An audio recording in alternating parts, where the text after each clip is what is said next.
ठीक है, तो हम लोग अब शुरू करते हैं। धर्म की आड़। कल मैंने लेखक का परिचय बता दिया था, फिर आप लोगों को स्टार्ट भी कर दिया था। मैंने दो व्यक्तियों का नाम मैंने बताया था, रमुआ और बुद्धू मियाँ, बताया था ना। कल इस चैप्टर को मैंने शुरू किया था ना, बताइए। हाँ, कहाँ तक हुआ था, कहाँ तक मैंने बताया था, बताओ जल्दी। कहाँ तक मैंने पढ़ाया था? जहाँ तक पढ़ाया था वहाँ निशान लगाते हो कि नहीं तुम लोग? बताओ जल्दी बताओ। परसों, कल तो नहीं, कल तो क्लास नहीं रहता था। वेडनेसडे को बोलो जल्दी। हम्म।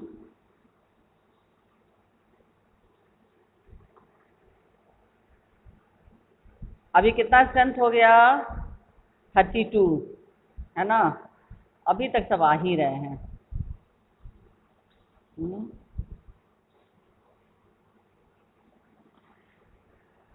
चलिए,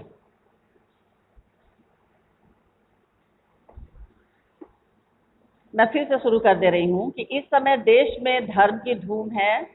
यानी धर्म की उत्पात जो भी किए जाते हैं, झगड़े लड़ाई जो भी हो रहे हैं, सब धर्म के नाम पर, धर्म और ईमान के नाम पर जिद भी की जाती है।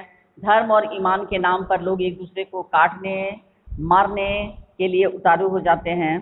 तो लेखक यहाँ ये कह रहे हैं कि कुछ लोग ऐसे भी हैं जो उनको पता ही नहीं है कि धर्म और ईमान क्या है, लेकिन धर्म के नाम पर उबल पड़ते हैं और फिर जान लेने के लिए और जान देने के लिए तैयार हो जाते हैं। तो लेखक यहाँ कह रहे हैं कि सिर्फ अपने भारत देश का ही ये हाल नहीं है, देश के सभी शहरों का यही हाल है, बल्कि विदेशों में भी यही हाल है कि उबल पड़ने वाले साधारण आदमी का इसमें केवल इतना ही दोष है कि वह कुछ भी नहीं समझता बूझता और दूसरे लोग उधर उसे जिधर जोत देते हैं वो उधर झुक जाता है। लेकिन दोष ये है कुछ चलते पुर्जे पढ़े लिखे लोगों का।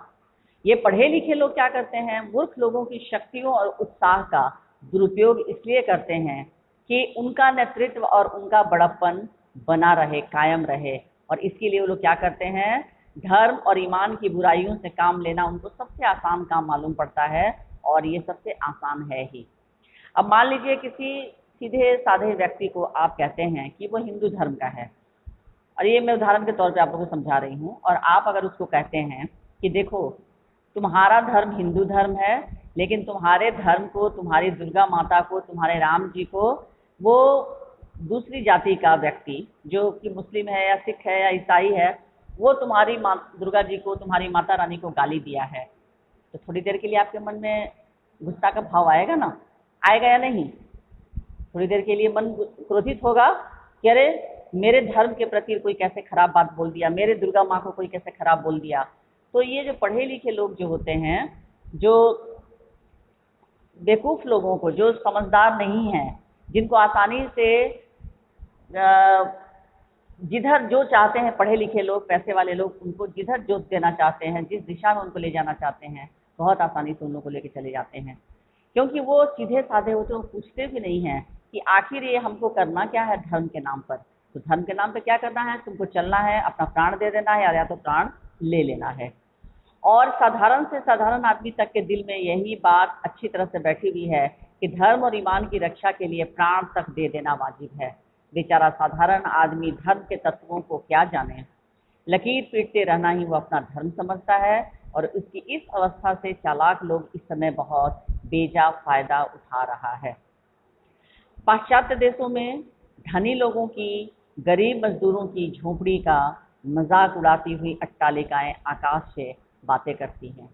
गरीबों की कमाई ही से वे मोटे पड़ते हैं, और उसी के बल से वे सदा इस बात का प्रयत्न करते हैं कि वे सदा चूसे जाते रहें। यह भयंकर अवस्था है। इसी के कारण साम्यवाद, बोल्शेविज्म आदि का जन्म हुआ। ठीक है,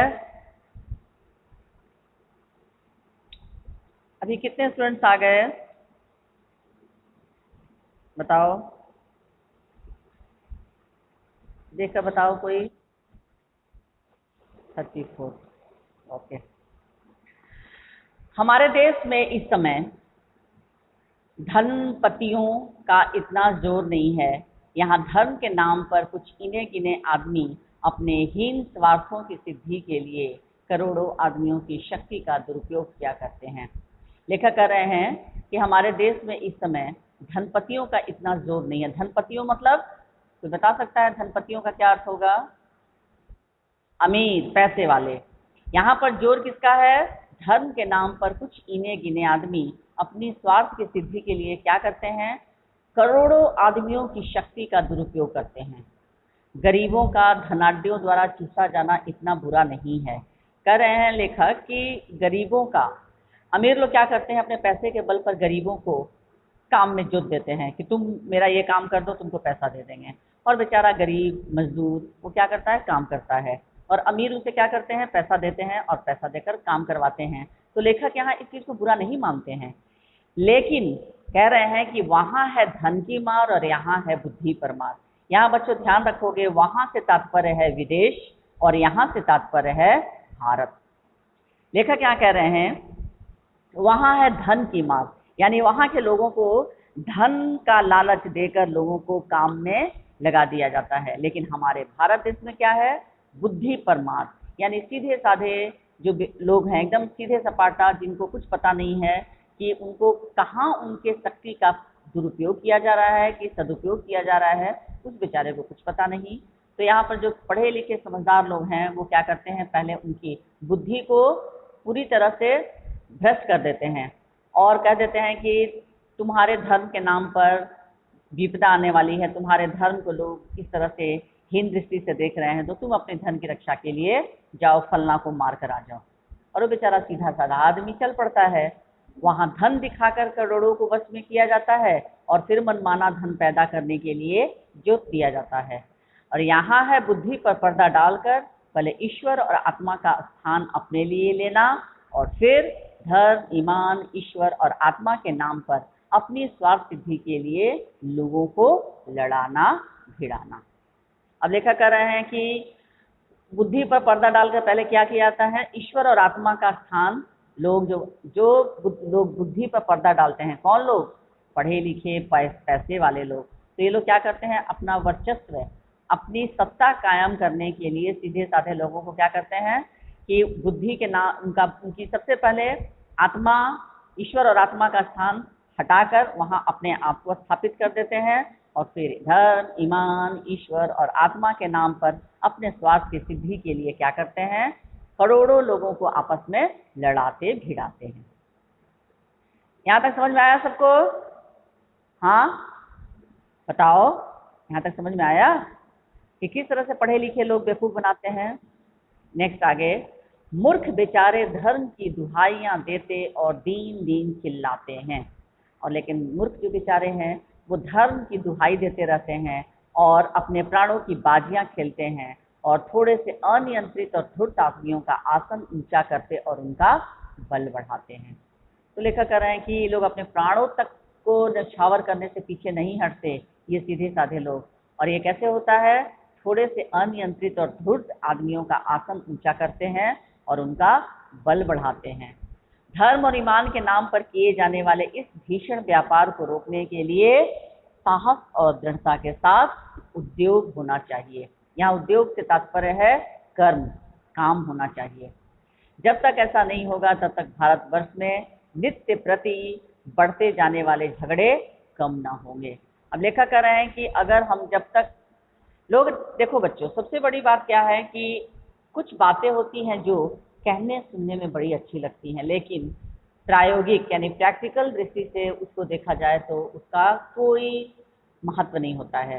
जैसे हम लोग बार बार कहते हैं कि हम लोग हिंदू मुस्लिम सब भाई भाई हैं, हम लोग आपस में एक हैं, लेकिन बच्चों वास्तविकता के धरातल पर ऐसा कुछ नहीं होता है। अगर ऐसा होता तो ये रोज मार काट जो हो रही है, हिंदू मुस्लिम जो दंगे हो रहे हैं, शायद वो कभी नहीं होते।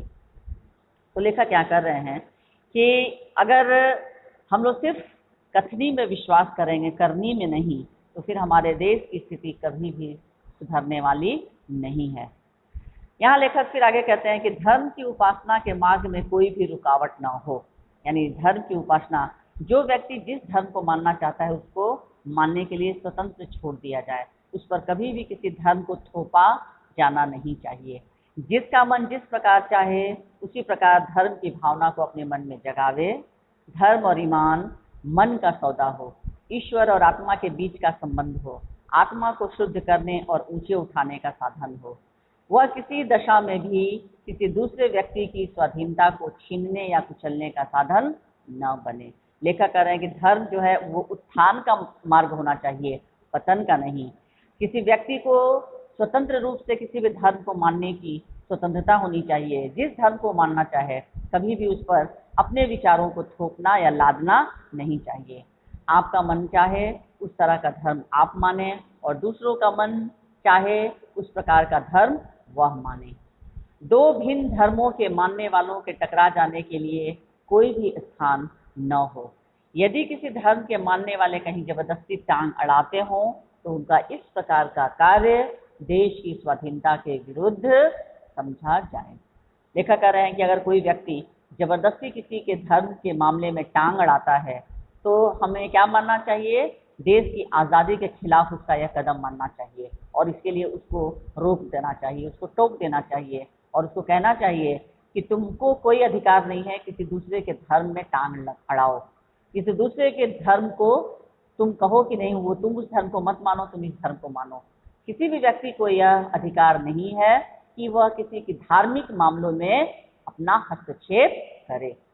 ठीक है, बात समझ में आई सबको? हेलो, सब लोग सुन रहे हो?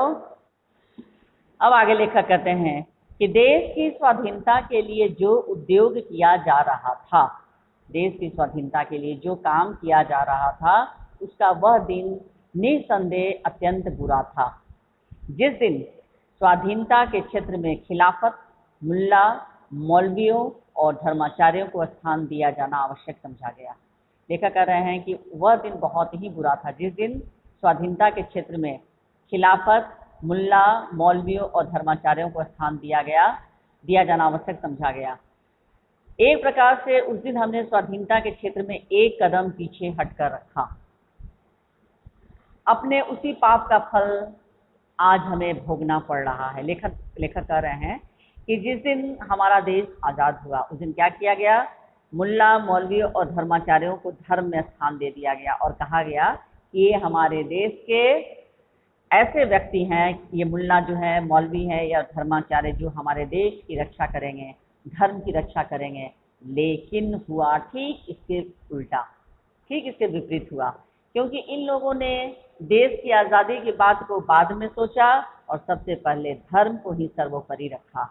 और उसी धर्म की लड़ाई में ये जो हैं मौलाना अब्दुल बारी और हिंदू धर्म के शंकराचार्य, ये जो हैं धर्म के धार्मिक एक तरह से प्रतिनिधि हैं, इनको कहिए, ये जो हैं जब भी कोई काम करते थे तो धर्म को सर्वोपरि रखते हुए, न कि देश की आज़ादी को। देश हित की बात इन लोगों ने कम सोचा, कम समझा और धर्म के हित की बात इन्होंने ज़्यादा सोचा और इस तरह से आपस में ही लोगों को लड़ाने भिड़ाने के काम ये हिंदू मुस्लिम धर्म के जो धर्माचार्य थे, जिनके हाथों में धर्म की सत्ता दे दी गई, इन्हीं लोगों ने लोगों को लड़ाने भिड़ाने का काम किया।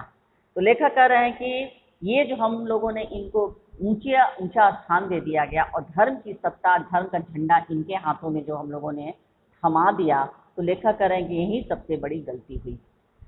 अपने उसी पाप का फल हमें आज भी भोगना पड़ रहा है। आज जो हिंदू मुसलमानों के बीच की जो खाई है, ये जो मंदिर मस्जिद की जो लड़ाई है, ठीक है, ये उसी की देन है कि आज भी हम इन लोगों से मुक्त नहीं हो पा रहे हैं और ये लड़ाई आज भी जारी है और ऐसा लगता है कि आने वाले समय में भी इसका कोई निदान निकलेगा नहीं। और इस लड़ाई जो है, आप लोग अगर न्यूज़ देखते होंगे तो देखते होंगे कि आज भी बहुत ऐसे मंदिर हैं जिनको तोड़कर या ऊपरी हिस्सा जो है उसको ज़बरदस्ती मस्जिद बना दिया गया है। सुनते हो न्यूज़, देखते हो ना? हाँ, आज भी बनारस में और भी बहुत ऐसे जगह है जहाँ पर नीचे मंदिर है और ऊपर ज़बरदस्ती मस्जिद का रूप दे दिया गया है। तो इस तरह से अभी आप लोगों ने देखा राम मंदिर जो बन रहा है, हाँ, अयोध्या में, न्यूज़ देखा आप लोगों ने? हाँ, तो इस तरह से ये जो मान लीजिए किसी को अगर परिवार में ही घर का जो मुखिया होता है, घर के जो सबसे बड़े बुजुर्ग होते हैं, हेड होते हैं, जैसे दादाजी या दादी, अगर उनके हाथ में परिवार की सत्ता दे दी जाए और ये कहा जाए कि इस परिवार की अच्छाई बुराई आपको ही देखनी है, इस परिवार की भलाई के लिए आपको सोचना है, और दादाजी क्या करने लगेंगे, दादाजी के पास मान लीजिए 5 बेटे हैं, तो दादाजी उसमें क्या करेंगे, 2 बेटों के साथ भेदभाव करेंगे और 3 बेटों को अपना बेटा मानेंगे और 2 बेटों के साथ उनके साथ भेदभाव का व्यवहार करेंगे। उनको पैसा भी कम देंगे, उनको संपत्ति भी कम देंगे, उनके बच्चों को प्यार भी नहीं करेंगे और बाकी 3 बेटों के बच्चों को बहुत प्यार करेंगे, 3 बेटों को बहुत कुछ देंगे और उसके अनुपात में 2 बेटों को कुछ नहीं देंगे। तो क्या ये दादाजी का फैसला सही माना जाएगा? बताइए, बताइए आप लोग। नहीं, ये तो अन्याय हो जाएगा ना, सब बाकी 2 बेटों के साथ अन्याय हो जाएगा ना।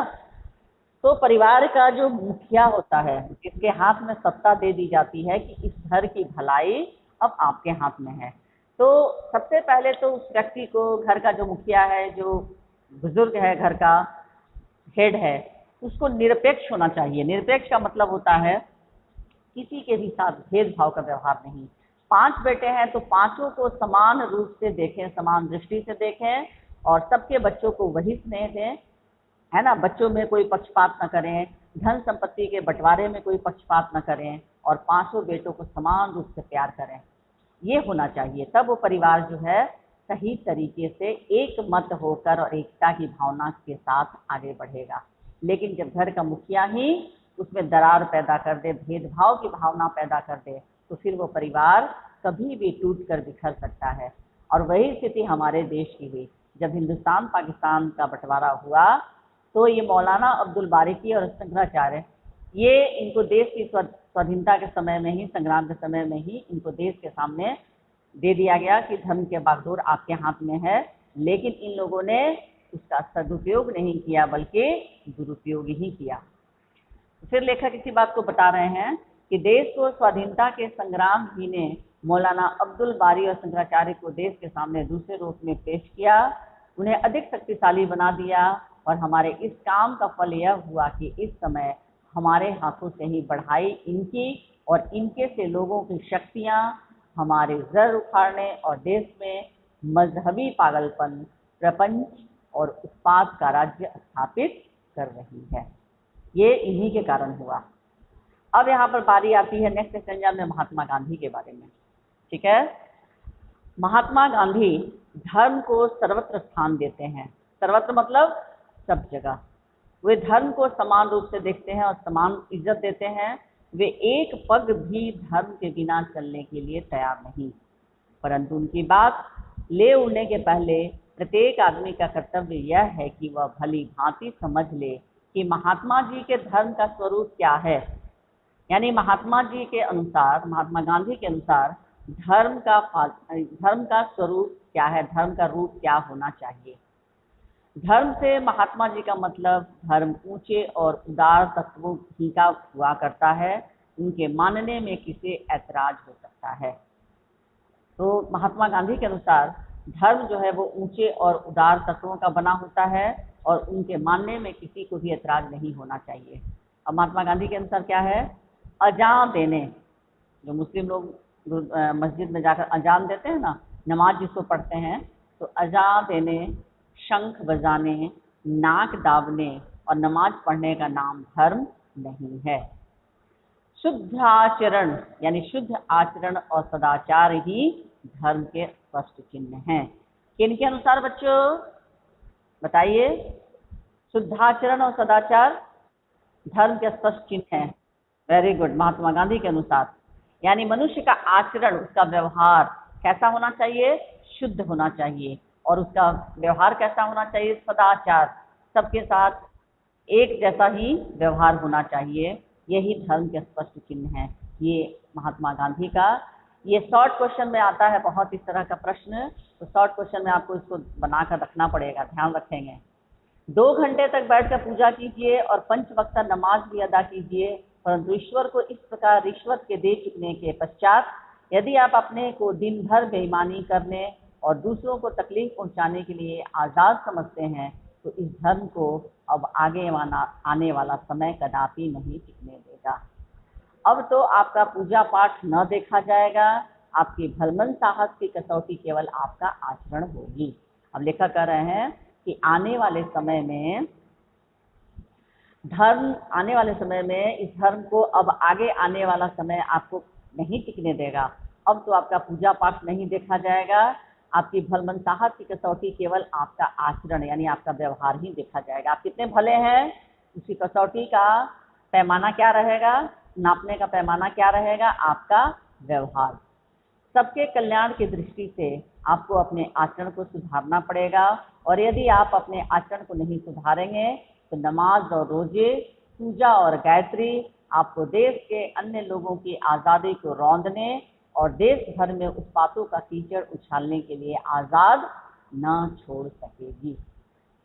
ऐसे धार्मिक और दीनदार आदमियों से तो वे लामजहब और नास्तिक आदमी कहीं अधिक अच्छे और ऊंचे हैं, जिनका आचरण अच्छा है, जो दूसरों के सुख दुख का ख्याल रखते हैं और जो मूर्खों को किसी स्वार्थ सिद्धि के लिए उकसाना बहुत बुरा समझते हैं। ईश्वर इन नास्तिकों और लामजहब लोगों को अधिक प्यार करेगा, और वह अपने पवित्र नाम पर अपवित्र काम करने वालों से यही कहना पसंद करेगा, मुझे मानो या न मानो, तुम्हारे मानने से ही मेरा ईश्वरत्व कायम नहीं रहेगा। दया करके मनुष्यत्व को मानो, पशु बनना छोड़ो और आदमी बनो। यानी लेखक कह रहे हैं कि ईश्वर जो है कहेगा कि तुम मुझे मानो या न मानो, ठीक है। नास्तिक आदमी कहीं अधिक अच्छा है, ईश्वर का मानना है कि कम से कम उसका आचरण तो अच्छा है, जो दूसरों के सुख दुख का ख्याल तो रखता है। तो लेखक कह रहे हैं कि मान लीजिए कोई कहता है कि हम पूजा पाठ बहुत करते हैं, बहुत धार्मिक हैं, लेकिन उसका विचार बहुत गंदा है, वो हमेशा दूसरे का अहित चाहता है, हमेशा दूसरे की बुराई करना चाहता है। तो लेखक का कहना है कि ऐसा आदमी जो है वो धार्मिक नहीं कहा जा सकता। क्यों? क्योंकि उसका विचार कुत्सित विचार है, उसका विचार शुद्ध नहीं है, उसके विचारों में मैल है, गंदगी है। तो लेखक कहते हैं कि ऐसा नहीं होना चाहिए। जिनका आचरण अच्छा है, जो दूसरों के सुख दुख का ख्याल रखते हैं, वो जो मूर्खों को किसी स्वार्थ सिद्धि के लिए उकसाने का काम नहीं करते हैं, ऐसे लोग नास्तिक और लामजहब यदि है तो लोग और ईश्वर ऐसे लोगों को ज़्यादा प्यार करेंगे। और फिर लेखक कहते हैं कि वह अपने पवित्र नाम पर अपवित्र काम करने वालों से यही कहना पसंद करेगा, ईश्वर, कि तुम मुझे मानो या न मानो, क्योंकि यदि मनुष्य ईश्वर को मानते हैं तो उसका ईश्वरत्व कायम नहीं रहेगा। ईश्वर हैं, एक ऐसी शक्ति है जो पूरे विश्व को संचालित कर रही है, जो जन्म मृत्यु। अच्छा देखो बच्चों, ये डॉक्टर जो होते हैं उनको कहा जाता है पृथ्वी का भगवान, कहा जाता है ना, कहा जाता है कि नहीं, पहले बताओ। हाँ, एक भगवान होते हैं जो मनुष्य को जन्म देते हैं, ठीक है। लेकिन जब मनुष्य बीमार पड़ता है, कोई ऐसी या दुर्घटनाग्रस्त हो जाता है, तो जब हम लोग अस्पताल में लेकर जाते हैं तो कहते हैं कि आप ही भगवान हैं, बचा लीजिए। तो अंत में उस डॉक्टर को भी कहना पड़ता है कि नहीं, हम लोग तो कोशिश कर रहे हैं, है ना, इलाज कर रहे हैं, सीनियर डॉक्टर को बुलाया गया है, पूरे डॉक्टरों की टीम हम लोग देख रहे हैं, लेकिन आप ऊपर वाले से प्रार्थना कीजिए। अंत में डॉक्टर भी कह देता है, क्योंकि डॉक्टर भी एक ऐसी ताकत को मानता है जो अदृश्य है, जो हमें दिखाई नहीं देती, जिसको हम कहते हैं सुपर नेचुरल पावर, है ना, एक ऐसी सर्वशक्तिमान ताकत, है ना, जिसको हम लोग मानते हैं लेकिन देखते नहीं हैं, अदृश्य है। इसीलिए कहा जाता है कि ईश्वर कण कण में है, हर कण में है, वो हमें दिखाई नहीं देते, लेकिन फिर भी हम उनकी सत्ता को मानते हैं। तो यहाँ लेखक यही कह रहे हैं कि ऐसा नहीं है कि हम ईश्वर को मानेंगे तभी ईश्वर का ईश्वरत्व कायम रहेगा। हम माने या ना माने, हम आस्तिक रहें या नास्तिक रहें, ईश्वर की सत्ता है, कल भी थी, आज भी है, आने वाले समय में भी रहेगी। अगर बच्चों ऐसा नहीं होता तो मनुष्य क्या करता? मनुष्य के हाथ में अगर सारी सत्ता रहती तो मनुष्य जब चाहता बारिश करा लेता, जब चाहता धूप निकाल लेता, जब चाहता छाया कर देता, जब मन करता कि नहीं अब 12 बज गया, बहुत तेज धूप हो रही है, चलो अब हम धूप को हटा दें, छाया कर दें, है ना बच्चों। तो मनुष्य काम कर सकता था ना, अगर मनुष्य के हाथ में ये सत्ता होती है, पावर होता तो। लेकिन मनुष्य के हाथ में पावर है ही नहीं, नहीं है। क्यों नहीं है? क्योंकि एक सर्वशक्तिमान ताकत है जो अपने हाथ में सब कुछ रखी है। जन्म, मृत्यु, मौसम परिवर्तन, ये सारी चीजें ईश्वर ने अपने हाथ में रखी है, लोगों के हाथ में नहीं दी है। नहीं तो मनुष्य के हाथ में जिस दिन ये ताकत आ जाएगी, फिर उस दिन पृथ्वी पर प्रलय ही प्रलय हो जाएगा। अच्छा, जब किसी व्यक्ति की देखिए थोड़ी सी बीमार हुआ कोई व्यक्ति, थोड़ा सा ठोकर लगता है, गिरता है, मर जाता है।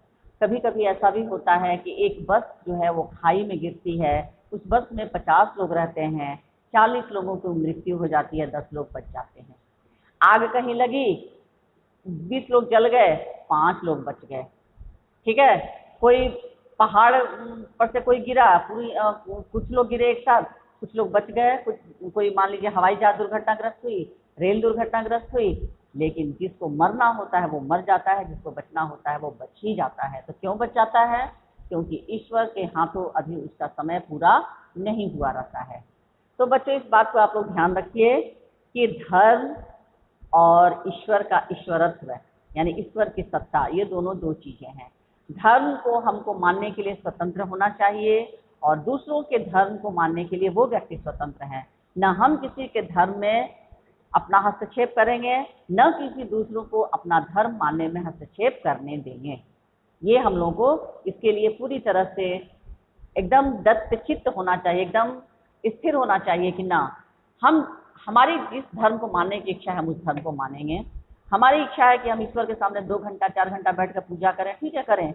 लेकिन हम जब पूजा करके उठेंगे और अपने आप को सबसे ज़्यादा दुनिया का धर्मात्मा कहेंगे और सबसे गलत काम करेंगे हम ही, तो फिर आपका धर्म, आपका पूजा पाठ सब बेकार हो गया।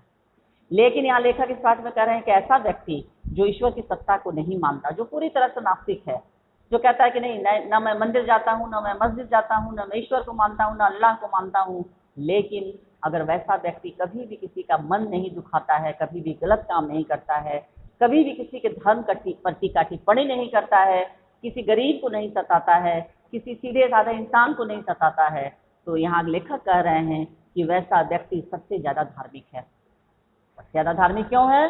क्योंकि उसने किसी व्यक्ति को सताया नहीं, किसी धर्म के टीका टिप्पणी नहीं की, किसी गरीब की आत्मा को नहीं तड़पाया, किसी को दुखी नहीं किया, तो वैसा व्यक्ति ज़्यादा अच्छा माना जाता है, दुनिया की निगाह में भी, ईश्वर की निगाह में भी, और बाकी समाज की निगाह में भी। ठीक है, तो इस तरह से यहाँ लेखक इस पाठ का जैसा कि शीर्षक है, धर्म की आड़, यानी ओट, किसी भी चीज के पर्दे की आड़ जिस तरह से होता है, उसी तरह धर्म की आड़ में ही लोग बहुत सारे कुकर्म यानी बुरे कर्म, बुरे काम करते हैं, लेकिन अपने आप को बहुत बड़ा धार्मिक भी बताते हैं। कुछ लोग को देखिएगा, कहेंगे कि अरे सुबह उठते ही हम तो मंदिर जाते हैं, मस्जिद जाते हैं, गिरजाघर जाते हैं, यानी जिसका जो धर्म है उस धर्म को मानते हैं, और घंटों जब तक हम 2 घंटा पूजा नहीं करते, हम तो एक निवाला गले से नहीं उतारते, हम पानी तक नहीं पीते हैं। और पता चलेगा वही व्यक्ति, उसके घर में काम करने वाली अगर कोई मेड आती है, या कोई एक बच्चा जो काम करने वाला लड़का रखा है, या कोई भी आदमी, तो उसको पता चला कि अपने भरपेट लेकर खा लिया, भोजन कर लिया, और उसको सूखी रोटी भी देना नसीब नहीं होता, उसको सूखी रोटी भी नहीं देना चाहेंगे, और देंगे भी तो 10 बात बोल करके पैसा देना होगा, उसका मेहनताना देना होगा, तो वो भी चाहेंगे कि कैसे उसमें से 2 पैसा हम काट ही लें। तो इस तरह से वो व्यक्ति धार्मिक होते हुए भी तो सबसे बड़ा पापी कहलाएगा। क्यों? क्योंकि उस धर्म का वो काम कर रहा है, ईश्वर के भक्ति कर रहा है, लेकिन ईश्वर भी तो देख रहा है कि उसके द्वारा बनाए हुए लोगों का किस तरह से वो शोषण कर रहा है, तो फिर वो भला कैसे धार्मिक हो गया। तो बच्चों, इस पाठ का मूल सारांश यही है कि आप ईश्वर को माने या ना माने, उसकी सत्ता में आपका विश्वास हो या ना हो, लेकिन आपका कर्म ऐसा होना चाहिए कि कोई उंगली न उठाए, और आपका धर्म ऐसा होना चाहिए गांधी जी के अनुसार ही शुद्ध आचरण और सदाचार, यही धर्म के स्पष्ट चिन्ह हैं और स्पष्ट लक्षण हैं। आप 2 घंटे पूजा कर रहे हैं, 5 वक्त नमाज कर रहे हैं, ईश्वर को ऐसा लगता है कि आप रिश्वत दे रहे हैं कि हे भगवान, ये रिश्वत ले लो और मुझे दिन भर बेईमानी करने की आज़ादी दे दो। कि अब इसके बाद मैं घर से निकलूं और लोगों के साथ बेईमानी करता रहूं, ठगता रहूं, लोगों को दुख पहुंचाता रहूं, तो लेखक कह रहे हैं कि यह भलमनसाहत की कसौटी नहीं मानी जाएगी। आप भले इंसान नहीं माने जाएंगे। आपका भलमनसाहत किसमें कायम है? जब आपका व्यवहार अच्छा होगा। आपका व्यवहार अच्छा नहीं होगा तो ये सारे काम जो है वो सब बेकार हैं। आई बच्चों समझ में ये पाठ सबको? हेलो, बताओ, सबको आ गया समझ में? चलिए, अब इस पाठ के जितने कठिन शब्द हैं वो अर्थवर्तनी उसको अंडरलाइन करेंगे, पेंसिल से, पेन का प्रयोग नहीं करेंगे। शब्दार्थ एकदम कंठस्थ होने चाहिए आप लोगों को, शब्दार्थ याद करेंगे और कठिन वर्तनी को, ठीक है। इसके बाद यहाँ पर देखिए भाषा अध्ययन में जो दिया हुआ है विपरीतार्थी शब्द, इसको आपको लिखना है कॉपी में। जैसे सुगम का यहाँ दे दिया है दुर्गम, धर्म का बताइए विपरीतार्थक क्या होगा? अधर्म, वेरी गुड। ईमान का, ईमान बेईमान, ईमान बेईमान। साधारण का असाधारण। स्वार्थ, स्वार्थ का नो, परमार्थ, स्वार्थ का परमार्थ।